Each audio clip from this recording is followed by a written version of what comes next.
hifadhi kubwa ya wanyama Afrika na ni nyumbani kwa makundi makubwa ya tembo na mbwa mwitu wengi kuliko kote ulimwenguni. Katika sehemu hii maisha ni mazuri na ya kuvutia. Ardhi yake haijaathirika na haijaguswa na jamii ya kisasa. Huu ni mto Ruvuma. Ni sehemu nzuri na ya kuvutia ambaye kwamba niliambiwa mtafiti maalumu Bwana David Livingstone alitembelea, tena si kwa mara moja bali kwa mara 2.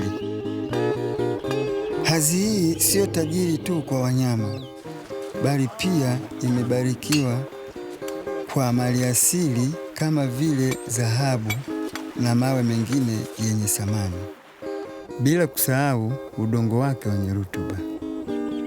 Lakini pia nimeambiwa chini yake kuna kitu kimegunduliwa kipya kabisa.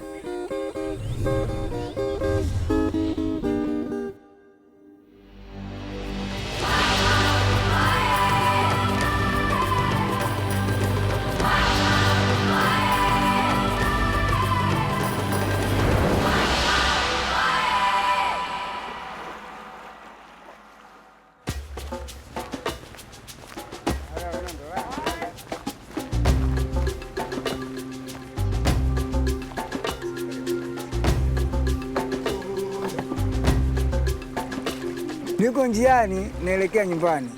Kila mwaka navuka huu mto kwenda Tanzania kumtembelea rafiki yangu. Lakini kuna kitu kimoja kinanishangaza. Hiki kina cha maji kinazidi kupungua sana. Kwangu mimi sio tatizo, ila kwa wale wenye mizigo mikali mikali wale pamoja na magari makubwa makubwa ndio tatizo. Sababu inahitajika wale wakae wiki, siku 3, pengine wiki 2 wanasubiri yale maji ili yaongezeke.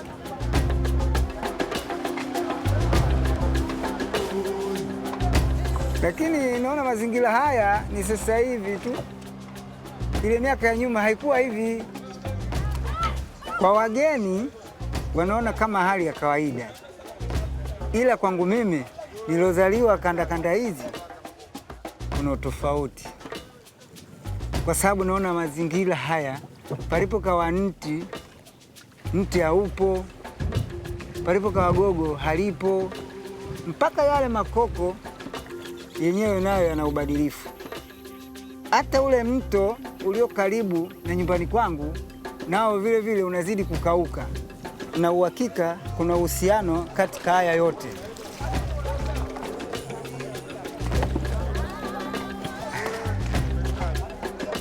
Natamani nifike nyumbani.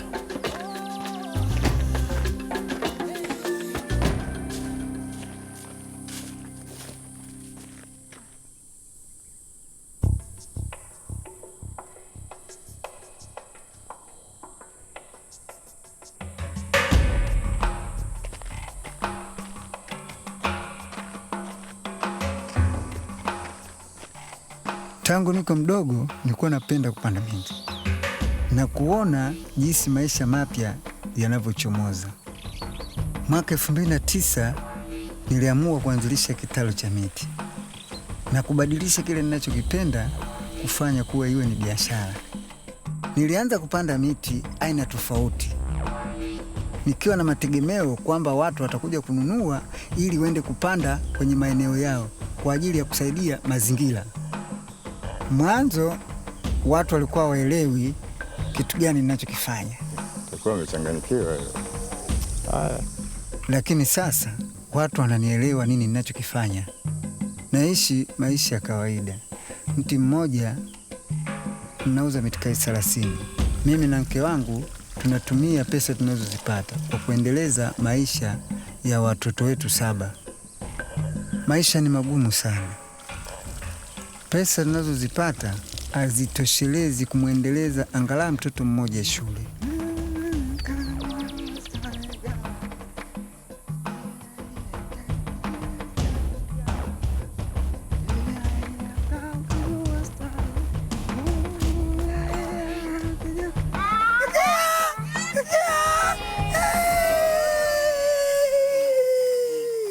mama yenu yuko wapi?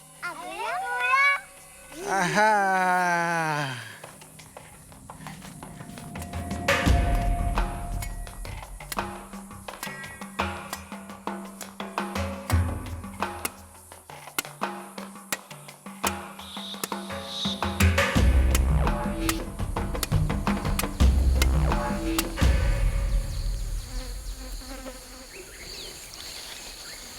Nakata ajili ya watoto mume wangu.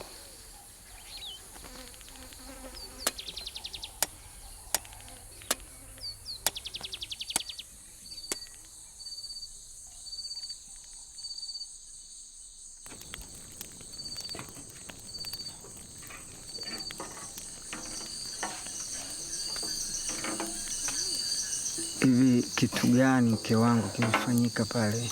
Wewe mume wangu walioka Tanzania, mimi kuna rafiki yangu mmoja alioka naambia kama wewe choma mkaa pate maisha ya kuendelea na watoto. Na mimi nikauchunguza na nini nikaona kwa afadhali nikatenka pate maisha kuendeleza na watoto.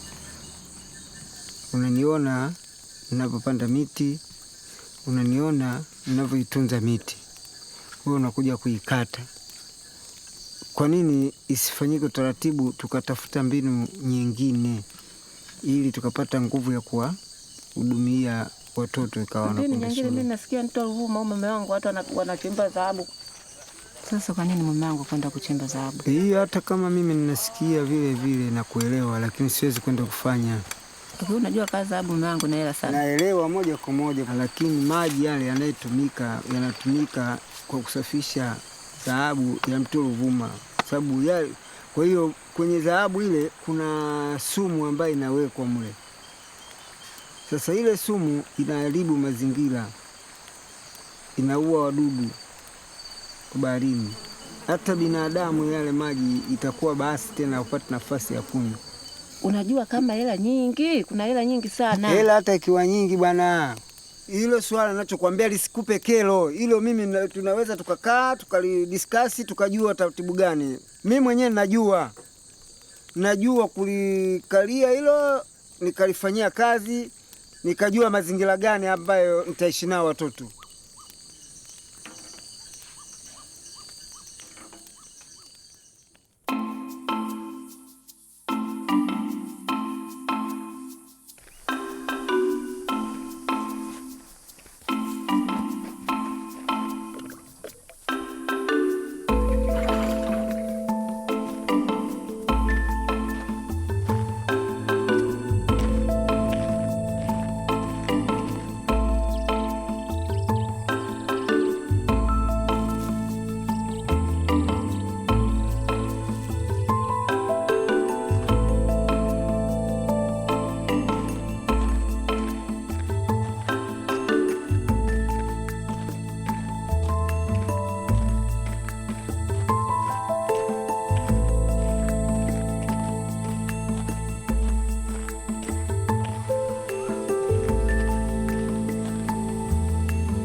Sim, nós hoje vamos ter mais uma nova aula, mas não é nova aula. Sim, é uma aula que quase todos os dias estamos a ver no nosso dia cotidiano. Sim, pode. Nas nossas florestas existe um monstro. Um monstro que se alimenta de pessoas. Pessoas que andam por ali sozinhas no mato. Mas é uma história, afinal, que se contava para pessoas que faziam queimadas descontroladas. As pessoas queimam a floresta achando que vão ter boa sorte para afugentar leões e cobras, para desmatar a terra, para criar machambas. Alguns para ter carvão. Mas nós não podemos queimar a floresta. Queimar a floresta é má para a própria floresta é mau para nós e para as nossas fontes de água.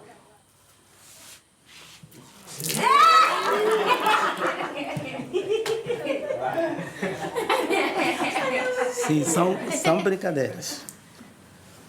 A minha cabeça é como o nosso planeta Terra. E o meu cabelo é como as nossas florestas.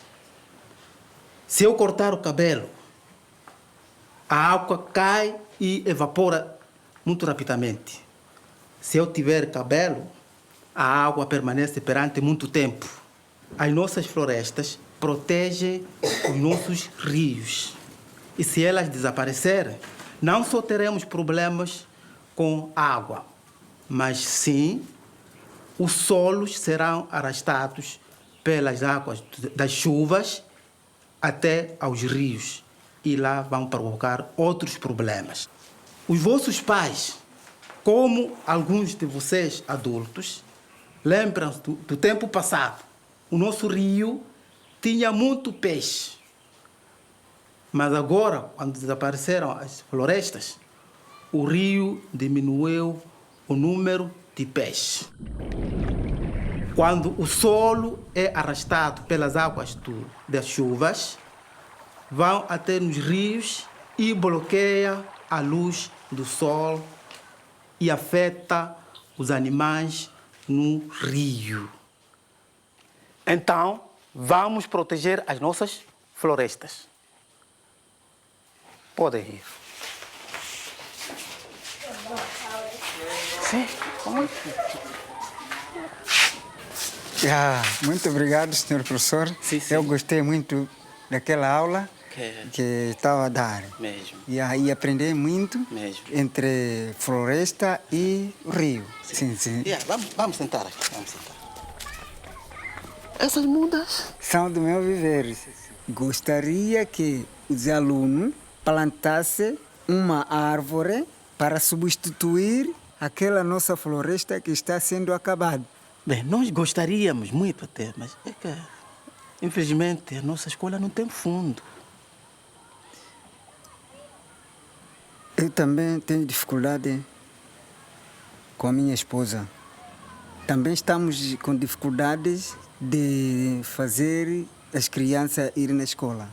Mas como gosto de meio ambiente, estou disponível a vender para a escola. Muito obrigado, muito obrigado. Mas não te preocupes, a escola vai pagar depois de ter dinheiro. Ok, muito obrigado. Sim, sim. Epa, mas dentro da aula havia um grupo dos adultos. Aqueles adultos, uma delas é minha própria esposa. Sim. É que a zona em si, existem algumas empresas que estão a investir, por isso todos os adultos estão preocupados para ter certificado e ter trabalho. Trabalho? Sim, trabalho. Sim. Aquelas empresas de pesquisa de petróleo, gás natural.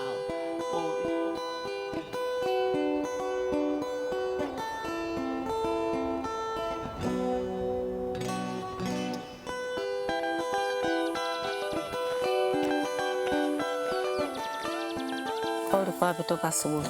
Usijali mkangu, una mpango mzuri, afu kesho nitahitaji msaada wako.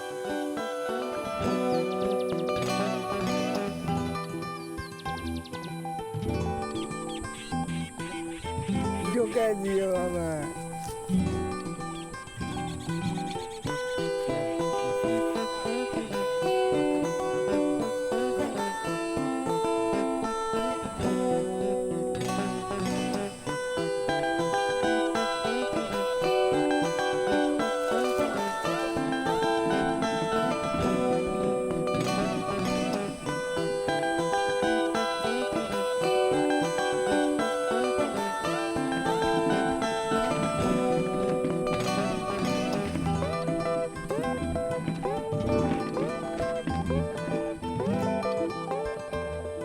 Sim, nós já aprendemos como preservar as nossas florestas e poços de água. Então, hoje vamos ter uma aula prática, vamos aprender a plantarmos uma árvore de sombra. O senhor Nassoro trouxe para a nossa escola algumas mudas para todos nós plantarmos. Estão dispostos todos? Sim! Hã? Sim! Podemos plantar todos? Sim! Vamos!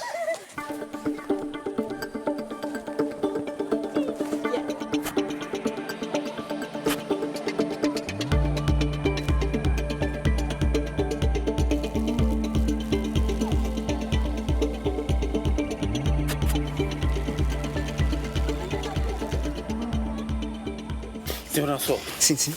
esse é um trabalhador de uma empresa de pesquisa de gás natural. Eu sou Bom dia. Horácio Gervásio, tudo bem? Este é o Nassau. Sim, sim, sim. Ele é reprodutor de mudas, plantas. Sim. Plantas. Yeah. Prazer, ele senhor Nassau. tem nos ajudado na nossa escola. É ele que nos trouxe aquelas mudas que estamos a ver. Ah, ok, ok. Para a nossa escola.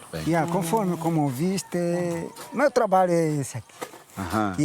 Mas eu costumo ouvir de que houve essa empresa que faz pesquisa de gás natural. Mas bem, esse gás, qual é a quantidade desse gás? Conseguiu encontrar muitas quantidades de gás aqui na nossa zona. E os engenheiros dizem que é muito gás mesmo, que é reconhecido ao nível do mundo. É muito gás que foi descoberto aqui. Qual é a vantagem dessa área que foram descobertos de gás? São muitas vantagens, são muitos desenvolvimentos. As estradas vão melhorar, as casas vão ser melhores, muitas pessoas terão emprego e essas pessoas, quando tiverem emprego, vão melhorar as suas vidas em casa. Pessoas daqui que nunca trabalharam no setor formal vão ter emprego. Para além disso, vai haver muito tráfego, muitos aviões já virem para aqui com trabalhadores, com turistas, com visitantes, com pessoas a querem vir viver aqui. E isso vai ajudar com que cada um de nós melhore a sua vida. Agora diz que onde tem gás, tem água que nós usamos aqui. Não vamos ter problema? Há uma série de leis, regras, procedimentos que o governo já preparou para todas as companhias seguirem essas regras. Aquelas regras, tudo para reduzir esse risco de acontecer alguma coisa com a água. Se quiser mais informação, existem pessoas especializadas que trabalham na área de conservação da água. E essas pessoas têm muita informação para lhe dar. E eu aconselho que procure essas pessoas. Obrigado, senhor.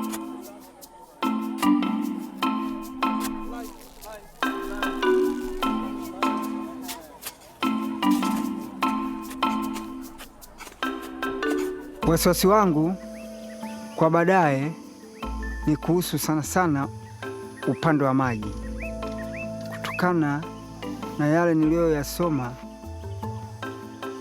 kwenye mzunguko mpaka tumefikia kwenye maji. Hii gesi kama nilivyoambiwa kwamba itasafishwa na maji. Sasa sielewi chembe za gesi zitaenda vipi hadi sisi wale wananchi hao kwa jamii, pengine wanaweza wakawa wameathirika, hata kwa miti pengine ikawa nayo imeathirika, hata kwa mawe pengine yakawa nayo kumekuja ubadilifu. Ndio hiko sana.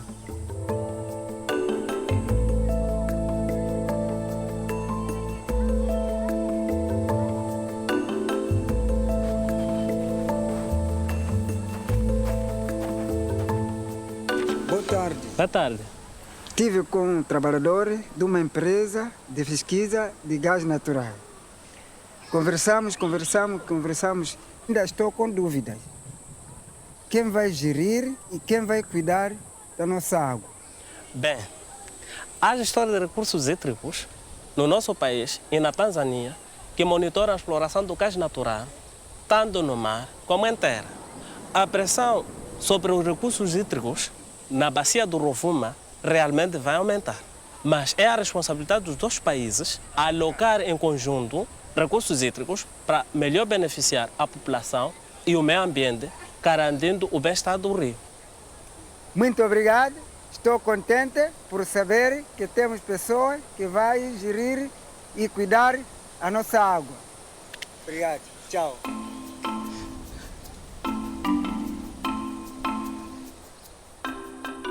Wito wangu kwa jamii ni kuto kuangalia kwa hizi pesa tunazozipata sasa hivi, lakini tuangalie watoto wetu pamoja na vijukuu vyetu, tutawaachia nini kwa maisha ya baadaye. Mimi malengo yangu ni kuhakikisha watoto wangu nimewaachia mazingira mazuri yaliyokuwa bora kuliko yale niliyoyakuta kwa wazazi wangu. Kutokana na mabadiliko ambayo yanayekuja katika maeneo yetu, nahisi kuwa mazingira yatakuwa na ubadiliko, kwamba sana upande wangu wa maji, sababu maji hata kama wataalamu wamesema watayatunza, lakini sina uhakika kwamba yatatunzwa vipi mpaka ikawa yamekamilika, ikawa watu hawapati shida nayo, au hayawezi kuwaathiri, au kutokana na misitu nayo pengine itakuwa wenda haiwezi kuathirika. Hayo ndio niliyojifunza, na zaidi chengine zaidi ni kwamba mpaka vile mimi natengeneza kitalu, wasiwasi huko zaidi haya ya maji pengine ninayokuwa nachukua kuyatumia katika kitalu changu, pengine ikawa nayo vile vile sina uhakika zaidi. Na uhakika kwamba mke wangu Bahati ataacha kutengeneza mkaa. Kwa sababu gani? Wakati huu itakuwa mabadiliko na hali ya kimaisha itakuwa ni nyingine, na pia tutakuwa tunatumia gesi, ikiwa kama kwa kupikia, aidha kwa kuchemshia maji.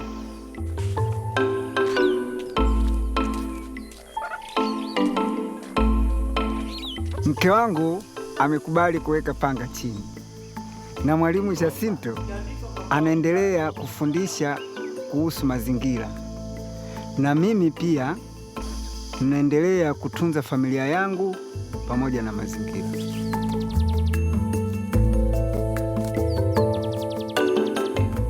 Naelewa kati ya Tanzania na Msumbiji wako pamoja kwa kutunza mito yetu, na naamini kila mtu atashiriki kuhusu jambo hili.